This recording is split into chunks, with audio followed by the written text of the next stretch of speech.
हाय दोस्तों, आप सभी लोग कैसे हैं। हम उम्मीद करते हैं कि आप सभी लोग बहुत ही अच्छे होंगे और आप सभी लोगों की तैयारी बहुत ही अच्छी चल रही होगी।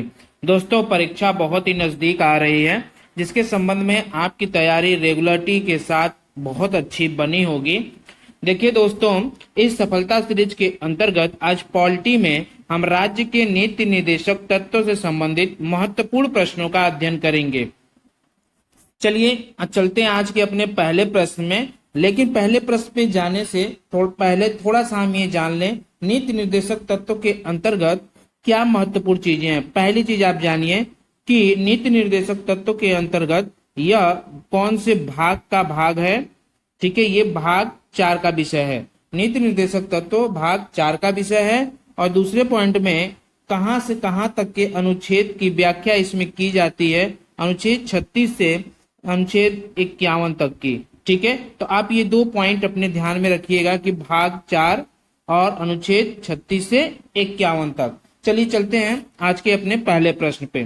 देखिए दोस्तों, आज का हमारा जो पहला प्रश्न है दिया है कि संविधान के किस अनुच्छेद के अंतर्गत अनुसूचित जातियों एवं अनुसूचित जनजातियों के बारे में आरक्षण का प्रावधान किया गया है। अनुच्छेद लिखा है 375 या अनुच्छेद 315 या अनुच्छेद 335 या अनुच्छेद 365। इसमें से कौन सा ऐसा अनुच्छेद है जो अनुसूचित जातियों व अनुसूचित जनजातियों के बारे में आरक्षण का प्रावधान करता है। तो दोस्तों आपको पता होगा, अगर पता है तो कमेंट में जरूर लिखें। देखिए आंसर जो हमारा होगा यह होगा अनुच्छेद 335। ठीक है, अनुच्छेद 335 जो आरक्षण की सुविधा देता है।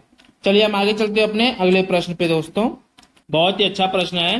राज्य के नीति निर्देशक सिद्धांत के तहत किस आयु के बच्चों को निःशुल्क अनिवार्य शिक्षा का प्रावधान किया गया है। क्या 6 से 14 वर्ष के बच्चों को, या 15 से 20 वर्ष के बच्चों को, या 16 से 18 वर्ष के बच्चों को, या 18 से 25 वर्ष के बच्चों को।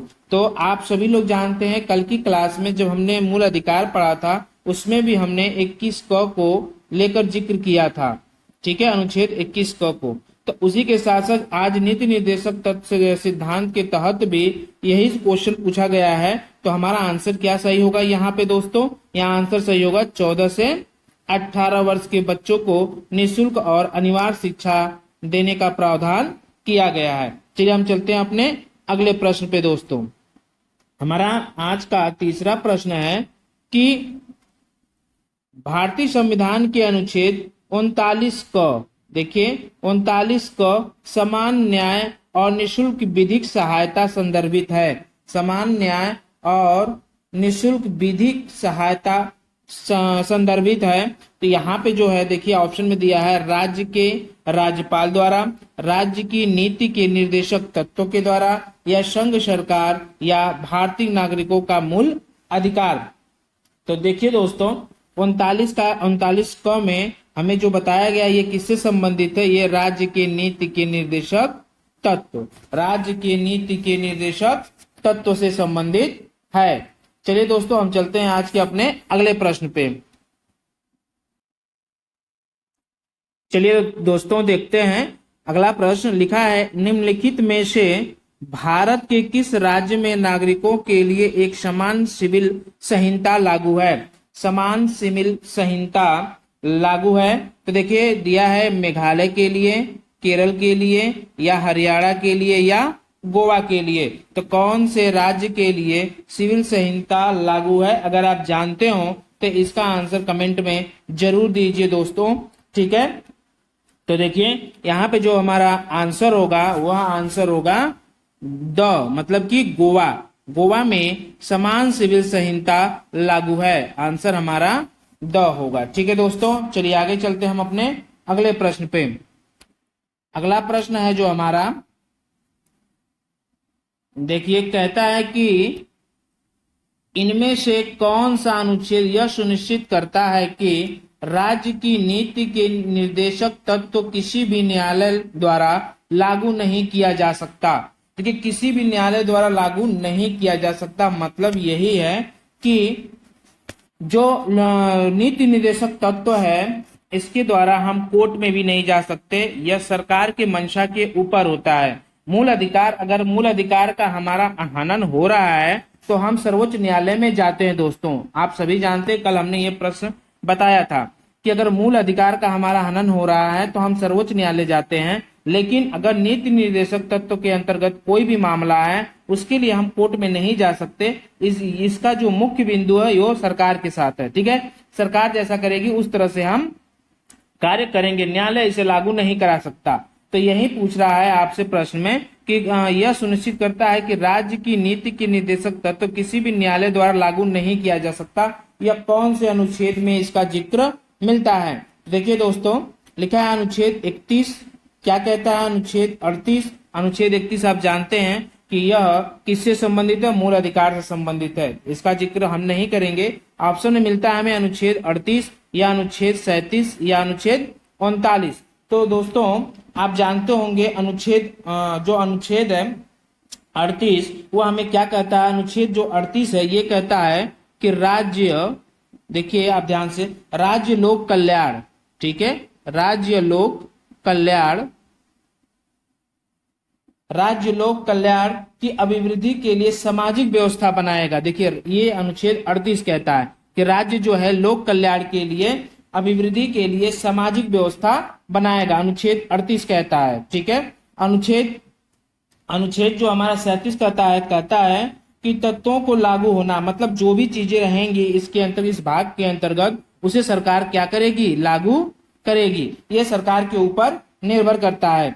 और देखिए दोस्तों, आज का जो अनुच्छेद 39 है, 39 ये कहता है राज्य द्वारा अनुसरणी कुछ नीति तत्व हैं। राज्य सरकार द्वारा कुछ अपने अनुसरणी कुछ नीतियां होती हैं, उसके अनुसार वो लागू करेगा। तो यहाँ पे आपसे पूछ रहा है कि कौन सा ऐसा है जो न्यायालय द्वारा लागू नहीं किया जा सकता। तो हमारा आंसर सही होगा दोस्तों अनुच्छेद 37। अनुच्छेद 37 को न्यायालय क्या करती है? लागू नहीं करा सकती है। ठीक है, चलिए हम चलते, यही इसको अधिकार मिलता है राज्य के नीति निर्देशक तत्व को। चलिए आगे चलते अपने हम अगले प्रश्न पे। देखिए दोस्तों, अगला प्रश्न हमारा क्या कहता है? कहता है कि देखिए, ग्राम राज्य के माध्यम से राम राज्य के बारे में किसने कहा था? ग्राम राज्य के माध्यम से राम राज्य के बारे में किसने कहा था? ये देखिए कोटेशन है दोस्तों, ये आपके दिमाग में होना चाहिए। तो इसका जो ऑप्शन है, महात्मा गांधी जी ने कहा था, विनोबा भावे ने कहा था, या जयप्रकाश नारायण जी ने कहा था, या जवाहरलाल नेहरू जी ने कहा था। तो इसका जो सही आंसर होगा ये होगा महात्मा गांधी जी ने। महात्मा गांधी जी ने कहा था कि ग्राम राज्य के माध्यम से राम राज्य। ठीक है, चलिए आगे चलते हैं हम अपने अगले प्रश्न पे। दोस्तों देखिए, आज का हमारा अगला प्रश्न है, यहाँ बहुत ही अच्छा प्रश्न है। लिखा है, निम्न में से किस वाद में सर्वोच्च न्यायालय ने मौलिक अधिकार को राज्य की नीति के निर्देशक तत्वों पर वरीयता दी थी? राज्य के नीति निर्देशक पे मौलिक अधिकार को ज्यादा वरीयता दी थी, कौन से मामले में? तो यहाँ गोलकनाथ वाद मामला है, या केशवानंद भारती वाद मामला है, मिनर्वा मिल्स वाद मामला है, या उपरोक्त सभी। तो यहाँ पे आपको आंसर देना है कौन सा सही है। अगर आप जानते होंगे तो इसे जरूर कमेंट में दीजिए। देखिए दोस्तों, इसका जो आंसर होगा वो होगा मिनर्वा मिल्स वाद। मिनर्वा मिल्स वाद में सर्वोच्च न्यायालय ने मौलिक अधिकार को राज्य की नीति निर्देशक तत्व पर ज्यादा वरीयता दी थी। ठीक है, चलिए तो आंसर हमारा हो जाएगा मिनर्वा मिल्स वाद। चलिए हम आगे चलते हैं अपने अगले प्रश्न पे।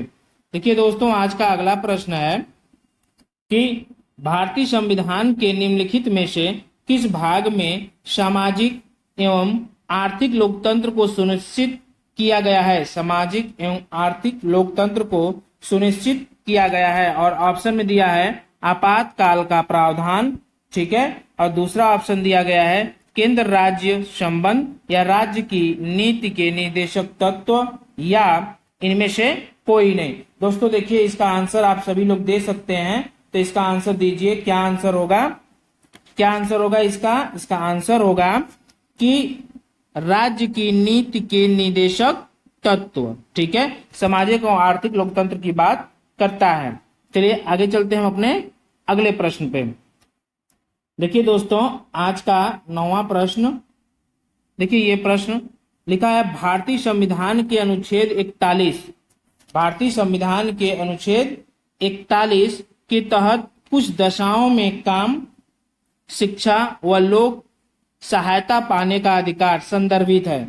ठीक है, लोक सहायता पाने का अधिकार संदर्भित है। इसमें दिया है ऑप्शन आपका संघ सरकार द्वारा, राज्य के नीति निर्देशक तत्व, या राज्य सरकार द्वारा, या भारतीय नागरिकों के मूल अधिकार। देखिए दोस्तों, अभी आपसे हमने बताया था कि अनुच्छेद 36 से लेकर अनुच्छेद 51 तक किसका जिक्र है? नीति निर्देशक तत्व का। तो अनुच्छेद 41 की बात कर रहा है। अनुच्छेद 41 में बताया भी गया है कि काम, शिक्षा, लोक सहायता पाने का अधिकार। ठीक है, ये किसमें है? अनुच्छेद 41 में है। तो ये किससे संबंधित होगा? राज्य की नीति के निर्देशक तत्व से। ठीक है दोस्तों, राज्य के नीति के निर्देशक तत्व थे। चलिए हम चलते हैं अपने आज के अगले प्रश्न पे। अगला प्रश्न हमारा जो कहता है कि देखिए लिखा है, भारतीय संविधान नागरिकों के लिए आर्थिक न्याय किसके माध्यम से सुनिश्चित करता है? जो आर्थिक न्याय की बात होती है वो किसके माध्यम से सुनिश्चित करता है? तो यहाँ पे दिया है ऑप्शन में, मौलिक अधिकारों के माध्यम से, या मौलिक कर्तव्यों के माध्यम से, या प्रस्तावना के माध्यम से, या आप कह सकते हैं ऑप्शन में राज्य के नीति निर्देशक तत्व के माध्यम से। तो यहाँ पे बहुत अच्छा प्रश्न है, आप इसे याद रखिएगा कि आर्थिक न्याय किसके माध्यम से सुनिश्चित होता है? वह राज्य के नीति के निर्देशक तत्व के माध्यम से, राज्य के नीति के निर्देशक तत्व के माध्यम से। तो ये मेरा आंसर कौन सा सही होगा? द। आंसर कौन सा सही होगा? द। ठीक है, चलिए आगे चलते हैं हम अपने अगले प्रश्न पे दोस्तों। अगला जो हमारा प्रश्न है, लिखा है कि किस संविधान संशोधन के द्वारा मौलिक अधिकारों की अपेक्षा राज्य नीति के निर्देशक तत्वों को अधिक महत्वपूर्ण बनाया गया है? देखिए ये कौन सा मौलिक अधिकारों की अपेक्षा राज्य नीति के निर्देशक सिद्धांत को अधिक महत्वपूर्ण बनाया गया है? कौन सा वह संशोधन था? तो दोस्तों देखिए ध्यान से, ऑप्शन में दिया है 42वां संविधान संशोधन, 44वां संविधान संशोधन, 52वां संविधान संशोधन, या 56वां संविधान संशोधन। तो कौन से संशोधन के अंतर्गत इसकी बात की गई है? वो कही गई है संशोधन 42वां। तो आंसर क्या हो जाएगा? 42वें संविधान संशोधन के अंतर्गत। चलिए आगे चलते हैं हम लोग अपने अगले प्रश्न पे। देखिए दोस्तों, आज का हमारा 12वां प्रश्न, देखिए लिखा है, संविधान का कौन सा अनुच्छेद राज्य सरकार को यह निर्देशित करता है कि वह ग्राम पंचायत की स्थापना करेगा? ग्राम पंचायत की स्थापना करेगा। इसमें कह रहा है कि कौन सा अनुच्छेद? तो यहाँ देखिए अनुच्छेद 32 दिया है, या अनुच्छेद 37 करेगा, या अनुच्छेद 40 करेगा, या अनुच्छेद 51 करेगा। तो ग्राम पंचायतों का जो गठन की बात की जाती है, ग्राम पंचायत के गठन की जो बात की जाती है, यह की जाती है किसमें? अनुच्छेद, आप जानते हैं कौन से अनुच्छेद में की जाती है? अनुच्छेद 40 में। ठीक है, तो हमारा आंसर क्या हो जाएगा? अनुच्छेद 40 में ग्राम पंचायतों के गठन के बारे में बात की जाती है। आगे चलते हैं हम लोग अपने अगले प्रश्न पे। देखिए दोस्तों, आज का अगला प्रश्न है जो हमारा, बहुत ही अच्छा प्रश्न है, आप सबको पता भी होगा, नहीं अगर पता है तो कमेंट में जरूर लिखिए दोस्तों, जिससे कि हमें पता चलता है कि ये बच्चे बहुत ही अच्छी अपनी तैयारी कर रहे हैं। कमेंट जरूर कीजिए। लिखा है, संविधान का कौन सा भाग राज्य की नीति के निर्देशक सिद्धांत से संबंधित है? अभी आपको हमने जस्ट शुरुआत में ही बताया था, क्या भाग 3 है, या भाग 4 है, या भाग 1 है, या भाग 2 है? कौन सा भाग इससे संबंधित है नीति निर्देशक सिद्धांत से? या भाग 4। ठीक है, कौन सा भाग है? भाग 4 है। तो आंसर हमारा ब सही होगा दोस्तों। ठीक है, आगे चलते हैं हम अपने अगले प्रश्न पे। अगला जो हमारा प्रश्न है, लिखा है, देखिए, हाँ दोस्तों देखिए लिखा है, केंद्र सरकार को गौवध पर कानून बनाने की संवैधानिक शक्ति कहाँ से मिलती है? देखिए, अगर गौ माता का अगर कोई वध करता है, या गाय जो होती है, पशु जो होते हैं, अगर उनका कोई वध करता है, तो यह केंद्र सरकार के पास कौन सी संवैधानिक शक्ति कहाँ से मिली है? ठीक है, ऑप्शन में दिया है कि संविधान की 7वीं अनुसूची की 3 उप सूची का क्रमांक 17 जानवर अत्याचार निरोध पे, या अनुच्छेद 248 के तहत अवशिष्ट शक्तियां, ठीक है, या आपातकाल शक्तियां, या नीति के निर्देशक तत्व अनुच्छेद 48। देखिए दोस्तों, अनुच्छेद यहाँ पे हम नीति निर्देशक सिद्धांत ही पढ़ना है और आपको पता भी है। तो यहाँ पे कह रहा है कि कौन से किसमें कानून बनाने की संवैधानिक शक्ति प्राप्त है? गौवध पे, ठीक है, पशुपालन पे समझ लीजिएगा। तो यहाँ पे हमारा आंसर जो होगा, नीति के निर्देशक तत्व अनुच्छेद 48, अनुच्छेद 48 हमारा आंसर सही होगा। देखिए दोस्तों, अनुच्छेद 48 जो है ये कहता है कि कृषि, देखिए यहाँ ध्यान रखिएगा, ये कृषि से भी संबंधित है, कृषि और पशुपालन, ठीक है, कृषि और पशुपालन, कृषि और पशुपालन का संगठन। ये जो अनुच्छेद 48 है, कृषि और पशुपालन का संगठन, ऐसी बातें ये कहता है। चलिए आगे चलते।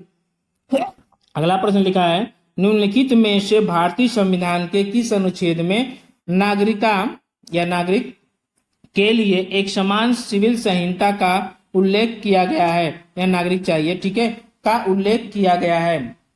ऑप्शन में दिया है क्या 44 में समान सिविल संहिता का उल्लेख किया गया कौन से अनुच्छेद में? अनुच्छेद नंबर 44 या 4 या 14 या 34। इसका आंसर बड़े ही आसानी से आप दे सकते हैं, क्योंकि यहाँ पे तीनों ऑप्शन जो दिए गए हैं यह हमारे भाग 4 के अंतर्गत नहीं आते हैं। तो आंसर क्या सही होगा? आंसर 44 सही होगा। और आपको ये याद भी होना चाहिए, ठीक है, नागरिकों के लिए समान सिविल संहिता।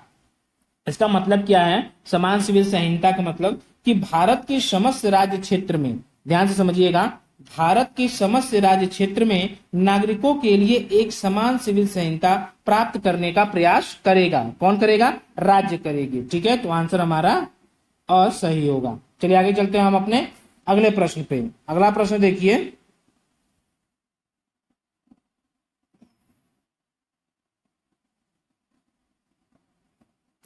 संविधान सभा,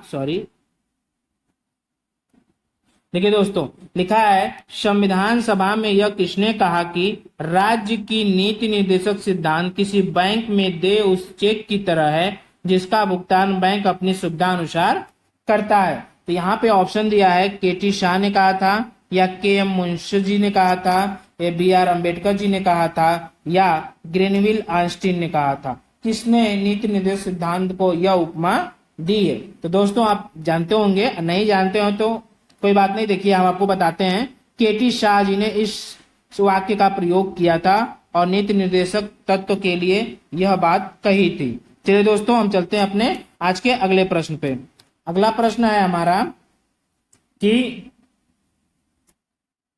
भारत के संविधान का अनुच्छेद 48 का पर्यावरण संरक्षण तथा संवर्धन और वन तथा वन्य जीवों की रक्षा संदर्भित है।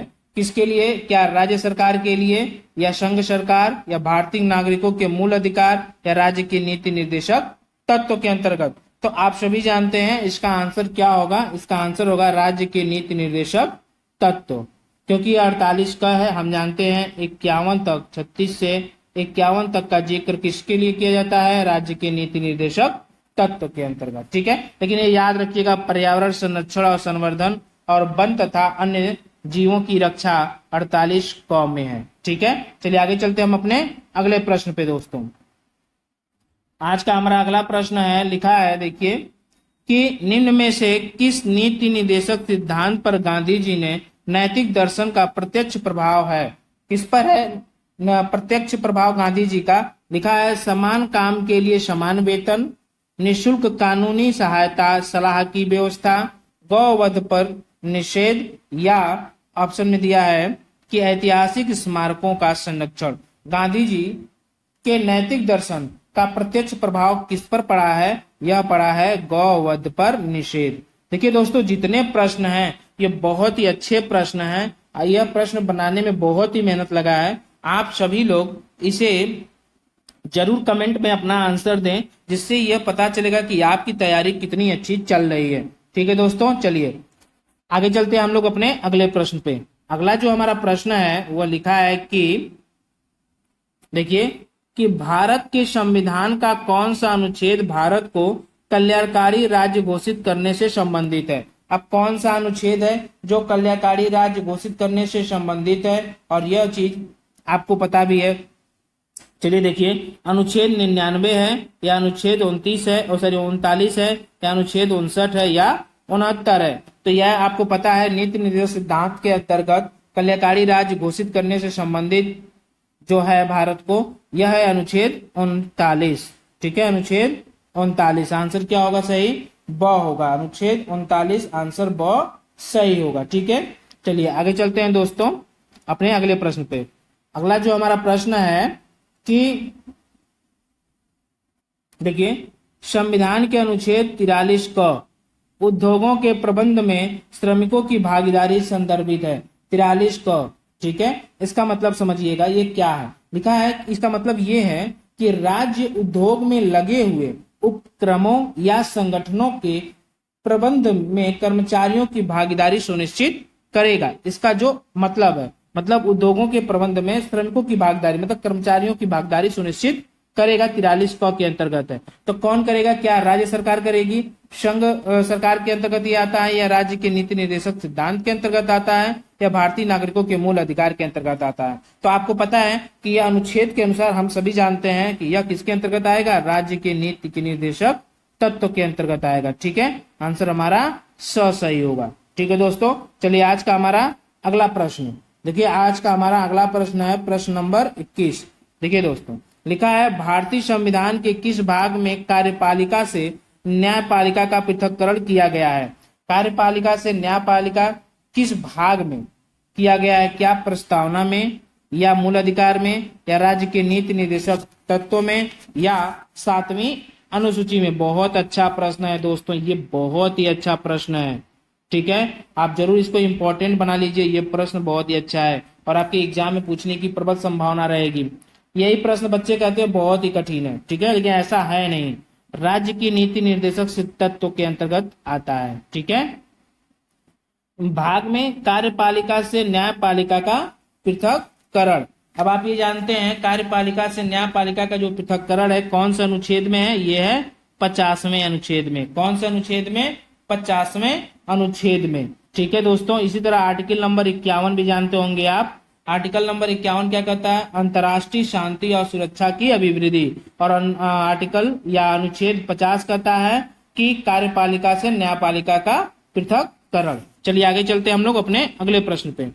देखिए दोस्तों, आज का हमारा अगला प्रश्न है कि यदि सरकार द्वारा राज्य की नीति निर्देशक तत्वों को लागू न किया जाता तो एक नागरिक निम्नलिखित में से किसके पास जा सकता है? ठीक है, एक नागरिक जो है वो निम्नलिखित में से किसके पास जा सकता है?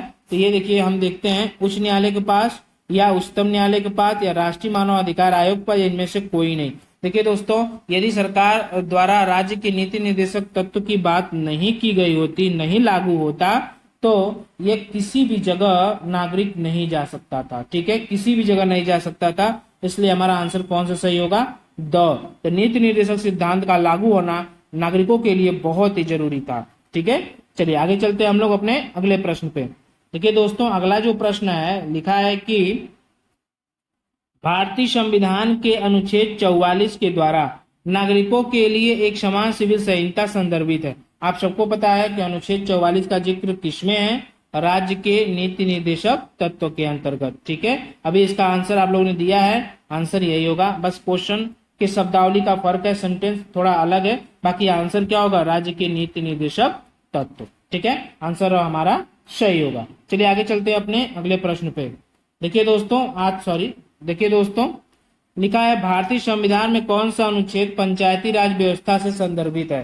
देखिए, पंचायती राज व्यवस्था, ये आपके एग्जाम में एक बहुत ही अच्छा प्रश्न बन सकता है। यह अनुच्छेद कई बार बार पूछे जाते हैं। तो अनुच्छेद 36, अनुच्छेद 39, अनुच्छेद 40 या अनुच्छेद 48। तो हमें पता है कि अनुच्छेद 40 जो क्या कहता है? सिविल संहिता की बात करता है। अनुच्छेद 40 क्या कहता है? सिविल संहिता की बात करता है। ठीक है, अनुच्छेद 40 सिविल संहिता, अनुच्छेद 40 पंचायती राज व्यवस्था। ठीक है, अनुच्छेद 40 किसकी बात करता है? 40 करता है पंचायती राज व्यवस्था। ठीक है, 40 बात करता है। और 48 क्या करता है? आपको अभी हमने बताया था, कृषि की बात करता है, कृषि एवं पशुपालन। ठीक है, पशु पालन। कृषि एवं पशुपालन की बात कौन करता है आपको आगे चलिए हम चलते हैं अपने अगले प्रश्न पे दोस्तों, ठीक है। चलिए अगला प्रश्न देखिए, लिखा है कि भारतीय संविधान का कौन सा अनुच्छेद कर्मचारियों के काम की न्यायसंगत तथा प्रसूति सहायता का उपबंध करता है। न्यायसंगत तथा प्रसूति सहायता का उपबंध करता है भारतीय संविधान के कौन सा अनुच्छेद, ठीक है। तो देखिए ऑप्शन दिया है 14, ऑप्शन दिया है 42, या ऑप्शन दिया है आपको 43 या 44। तो कौन सा करता है उपबंध इस प्रकार का, ये करता है अनुच्छेद 42, ठीक है। अनुच्छेद 42 करता है, ठीक है दोस्तों। इसका मतलब ये है कि काम की न्याय संगत और मनोउचित दशाओं का तथा प्रसूति सहायता का उपबंध करना। मतलब यही हुआ कि राज्य काम की न्याय संगत की जो प्रसूति होगी उसकी सहायता के लिए उपबंध करेगी। तो आंसर हमारा 42, अनुच्छेद 42 सही होगा। चलिए दोस्तों हम अपने अगले प्रश्न पे चलते हैं। हमारा कि कल्याणकारी राज्य का विचार निहित है। देखिए प्रश्न दिया है कि कल्याणकारी राज्य का विचार निहित है, ठीक है। क्या मूल अधिकारों में, या राज्य के नीति निर्देशक तत्वों में, या संविधान की प्रस्तावना में, या संविधान के भाग 8 में। अभी कल्याणकारी राज्य के बारे में आपको हमने बताया था, ये किससे संबंधित है दोस्तों, ये राज्य के नीति निर्देशक तत्व में, ठीक है। राज्य के नीति निर्देशक तत्व में, ठीक है दोस्तों। इसी को देखिए राज्य के नीति निर्देशक तत्व को तत्व जो है का लक्ष्य जो है, ये डॉक्टर भीमराव अंबेडकर जी ने राज्य के नीति निर्देशक तत्व को क्या कहा था, आर्थिक लोकतंत्र की स्थापना। मतलब इसकी स्थापना अगर हुई है इसका मतलब क्या है, आर्थिक लोकतंत्र, ठीक है। इसका मतलब यह है कि जो राज्य के नीति के निर्देशक तत्व हैं, जो इसका मुख्य लक्ष्य है वो आर्थिक लोकतंत्र है। इसकी बात किसने कही है, ये कही है डॉक्टर भीमराव अंबेडकर जी ने कहा है, ठीक है। डॉक्टर भीमराव अंबेडकर जी ने राज्य की नीति के निर्देशक तत्व को आर्थिक लोकतंत्र की उपमा दी है। चलिए दोस्तों आज का हमारा ये अंतिम प्रश्न था। अगर आप सभी लोग को ये वीडियो अच्छी लग रही हो तो लाइक शेयर कमेंट जरूर करें और अपने दोस्तों को शेयर जरूर करें, जिससे कि उनको भी पता चलेगा और उनकी तैयारी भी मजबूत होगी, ठीक है दोस्तों। यदि आपको कोई भी दिक्कत हो तो आप कमेंट में लिख सकते हैं, जिससे कि हम उसका निवारण करेंगे, ठीक दोस्तों। धन्यवाद, आज के लिए इतना ही।